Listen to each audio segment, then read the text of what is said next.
کسی نے خاتون جنت سے سوال کیا، کسی عورت نے کہ یا سیدہ نساء عالمین کیا یہ سلام بھیجنا خالی آپ کی زندگی تک ہے؟ تو خاتون جنت نے کہا کہ نہیں، میری زندگی میں 3 دن متواتر میرے اوپر سلام بھیجنے والا بھی جنت کا مستحق ہو جاتا، اور میری وفات کے بعد بھی 3 دن تک اگر کوئی اپنے مقام پر کھڑے ہو کر میرے اوپر سلام بھیجے تو وہ بھی جنت کا مستحق قرار پاتا ہے۔ اور اسی ضمن سیدہ عالم پر گفتگو چل رہی ہے تو ایک بات ہم بتاتے چلیں، اس لیے کہ یہ بات انتہائی اہم اور ضروری ہے آج کل کے ماحول میں، کہ ایک روایت موجود ہے امام جعفر صادق علیہ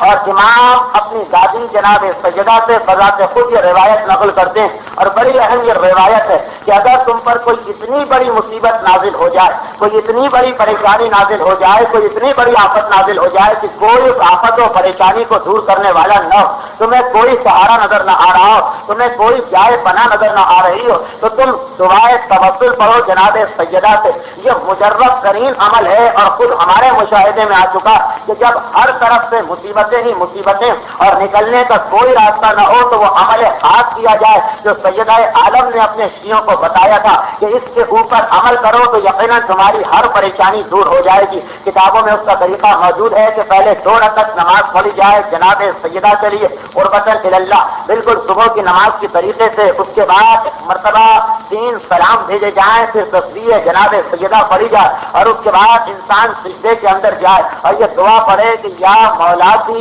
فاطمہ اغثنی، یا مولاتی فاطمہ اغثنی، یا مولاتی فاطمہ اغثنی، یہ پڑھی جائے کہ دعا 510 مرتبہ۔ اور اس کا طریقہ یہ ہوگا کہ پہلے انسان سے جگہ کے اوپر اپنی پیشانی رکھے اور 100 مرتبہ یہ دعا پڑھے، اس کے بعد پھر اپنا دایاں رخسارہ سے جگہ کے اوپر رکھے اور 100 مرتبہ یہی دعا پڑھے، اس کے بعد 1 مرتبہ پھر اپنی پیشانی سے جگہ پر رکھے اور 100 مرتبہ یہ دعا پڑھے، اس کے بعد پھر بایاں رخسارہ سے جگہ کے اوپر رکھے اور 100 مرتبہ یہ دعا پڑھے، اور آخر میں پھر اپنی پیشانی سے جگہ پر رکھے اور 110 مرتبہ یہ دعا پڑھے کہ یا مولاتی فاطمہ اغثنی، کہ اے میری سیدہ، اے میری سردار فاطمہ میری مدد کو پہنچیے۔ تو روایت یہ ہے کہ جب کوئی انتہائی بڑی پریشانی ہو جائے، انتہائی بڑی مصیبت ہو جائے کہ نہ دوسری دعائیں کام آ رہی نہ دوسرے عمل کام آ رہے، کوئی مصیبت سے نکالنے والا نہیں، تو اس وقت فاطمہ کے توسل سے یہ دعا پڑھو، یہ نماز پڑھو، تسبیح پڑھو اور دعا پڑھو، تو یقیناً خدا تمہاری حاجت کو پورا کرے گا۔